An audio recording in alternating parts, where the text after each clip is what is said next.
If you added up the entire productivity of Paramount, Warner Brothers, Universal, and Disney, film and television, if you put them all together, they're still not making Netflix money.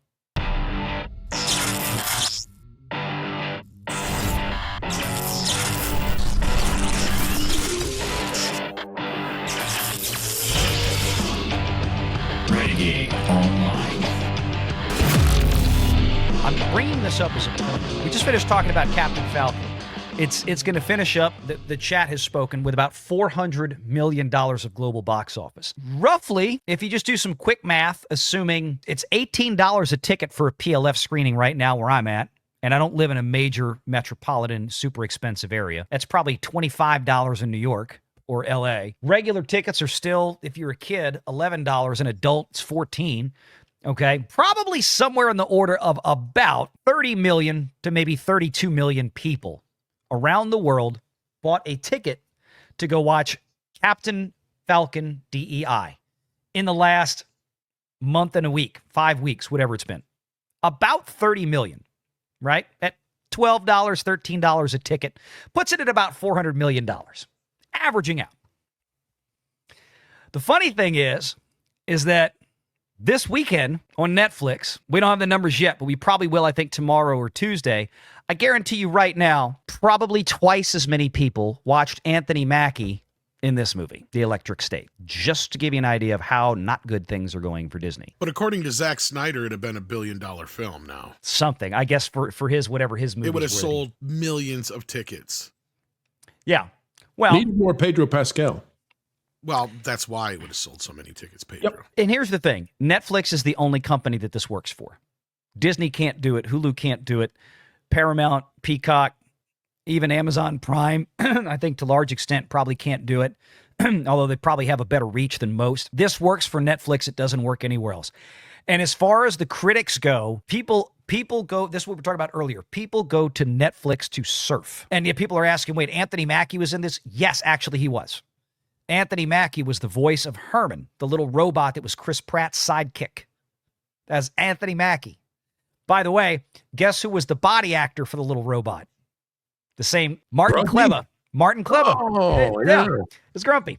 So he just did this movie with Chris Pratt and Millie Bobby Brown, and the critics hated it. Absolutely hated this thing.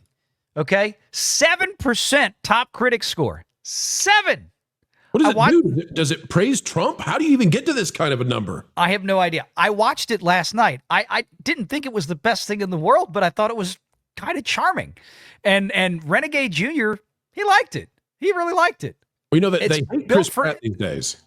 They also hate Millie Bobby Brown, too. Yeah. It's built for Renegade Juniors. It's built for the 13, 14-year-olds.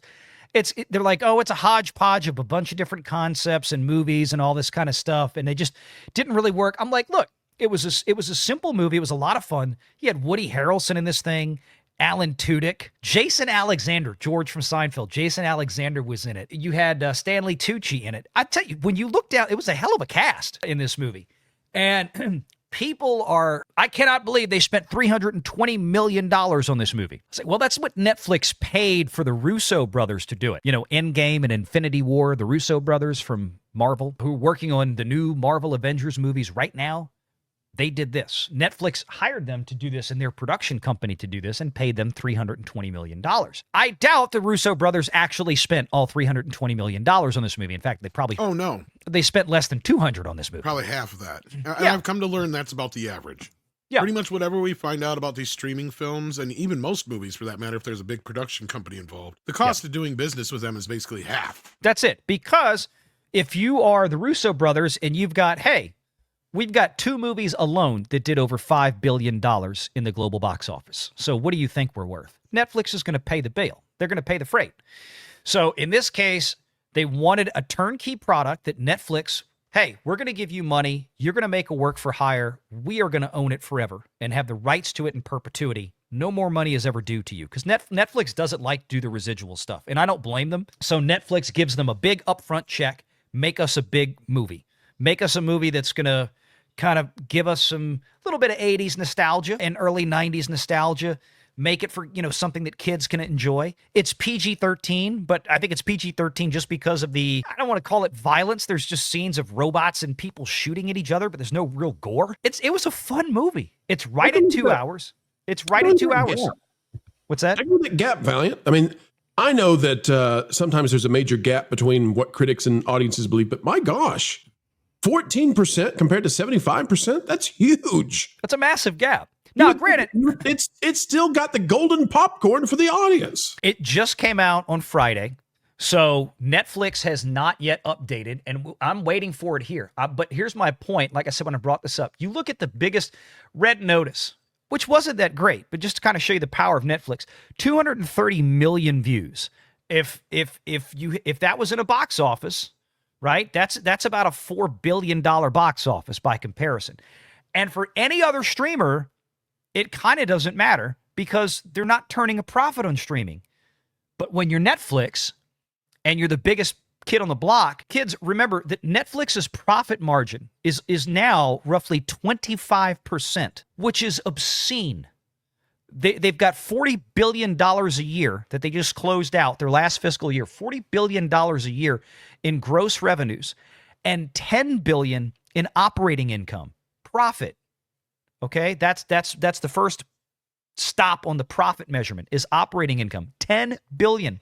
That's almost as much as Disney makes on $90 billion of gross revenue with theme parks and ESPN and live sports. If you added up the entire productivity of Paramount, Warner Brothers, Universal, and Disney, film and television, if you put them all together, they're still not making Netflix money. That's the difference.